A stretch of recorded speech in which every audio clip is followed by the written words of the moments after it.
You know, it's the most beautiful thing I ever seen. I mean, well, after, you know, some of the Blessed Virgin grottos that you can find in the front yards of some of the homes over there, you know, in Elmwood Park or on the northwest side, Jeff Park, etc. But we got a Echinocereus pentalophus going off here. Might be all the same individual, a big massive colony. I don't know what they called, strawberry cactus or pitaya or something. You could see those fruits are edible when they mature. You can see them, those fruits, inferior ovaries, subtendon the bracts. You see that, what they're doing there? And they got that green stigma like all members of the genus Echinocereus. Oh, that's nice. Look at that. That's a fertilization event right there. You can see it. Look at all that pollen grains on that green stigma.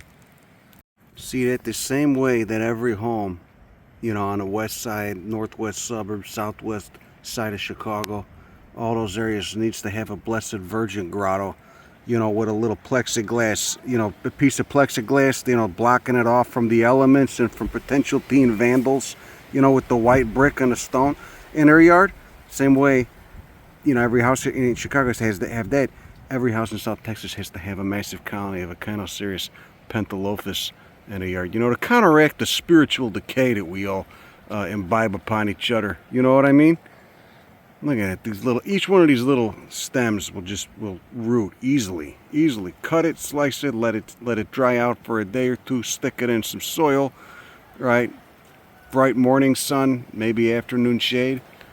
And let it root, and then, you know, and then just fertilize the hell out of it. You know, I fertilize mine with piss sometimes. I'll be honest with you. Piss mixed with, you know, 3 parts water, great fertilizer right there. You piss on your plant, you could eventually have a massive Echinocereus pentalophus colony.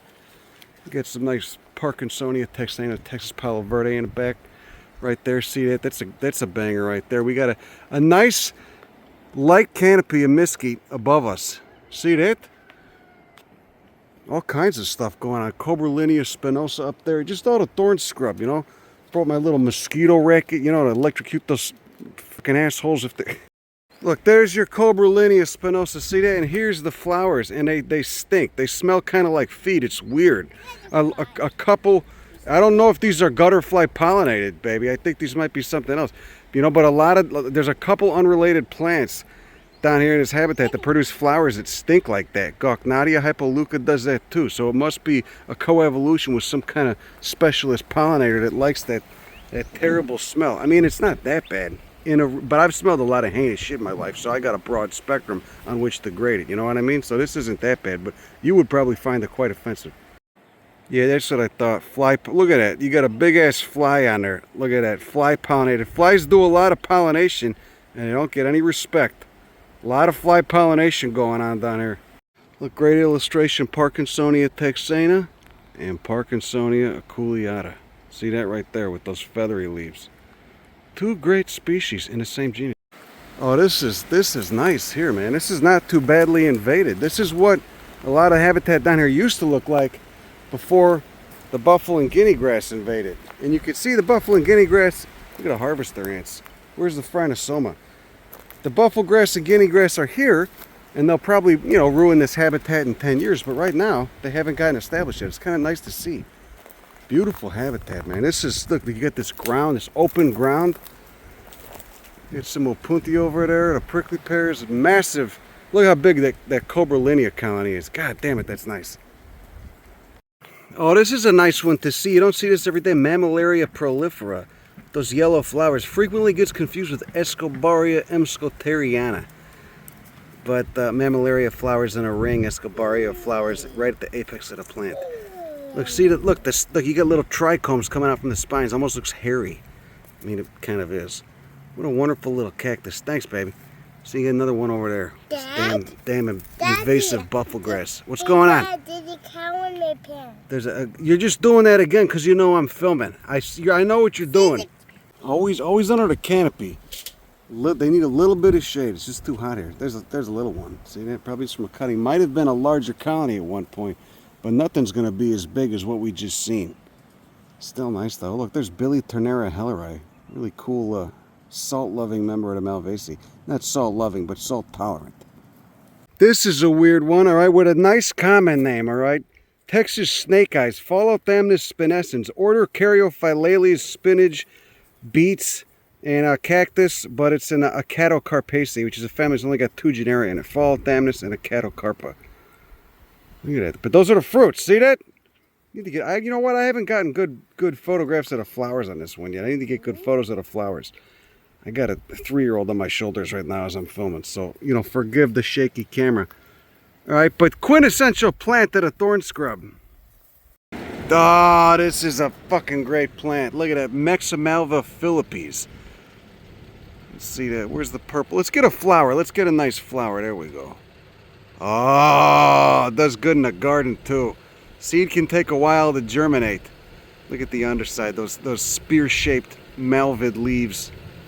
What a fucking great. God, I love it. Look, there's a cup. It's got this habit too, that feathery growth habit that quite a few malvids have, including for monodendrons. See that? See that guy right there?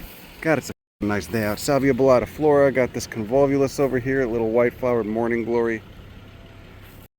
Cromeria's out in full swing.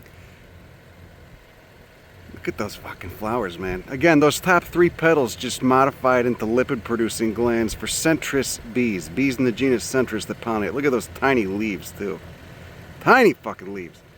What a great shrub. Super rare plant. It was thought extinct in the U.S. for a while. Manihot walker. You can see it's sprouting back from the tuberous root. Walker's Manihot. I don't know who the shit Walker was. Don't care. But this is a cool plant. Member Euphorbiaceae. Probably a few populations in Mexico a mile behind me. But on the south-facing slope at the edge of his cemetery, you just got this one. And it's getting invaded pretty bad by the fucking buffle. That's all buffle, and this is guinea.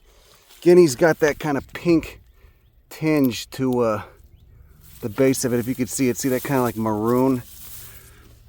They're both terrible species of grass. Probably really important where they're native, where they evolve with megafauna, but here they're just... Anyway, these get upwards. They grow kind of scant. They get upwards of like 4 feet. I think they probably died back from the frost. Damn, see, here's one that didn't die back. It's doing good. Really distinct leaf shape to it, too. But it's not flowering. I was hoping to catch... There was one over there that was flowering, but I don't have good flower money shots yet, so I was hoping to get some. Looks like this was protected from the frost a little bit. This is like a month or 2 ago that it actually froze. But yeah, this plant is actually robust. Ha ha ha! Yeah, f you! Die! And that's when I said to this guy, I said, if you park like that again on this block, you're dead, all right? And I mean that, all right? And I wasn't just being hyperbolic. I was being literal, because I'm sick of it. These guys been coming down here for the past 3 years, and are messing up cars, shitting in the stairwells. We have called the police. The police don't do nothing about this no more. So I said, you know what, pal, that's enough. It's time to take matters into our own hands, all right? You're going to come here, you're going to ruin a holiday for us with these antics and stuff. I mean, a couple of these guys, they're waking up in their cars hungover. They got puke all over their shirts. I don't know what they're doing. They're at Hawthorne Racetrack 1 minute, the next minute they're parked in front of my house after doing 80 down a residential street and taking a shit in one of the tree wells or something. I said, that's enough. All right, it's time for some vigilante justice.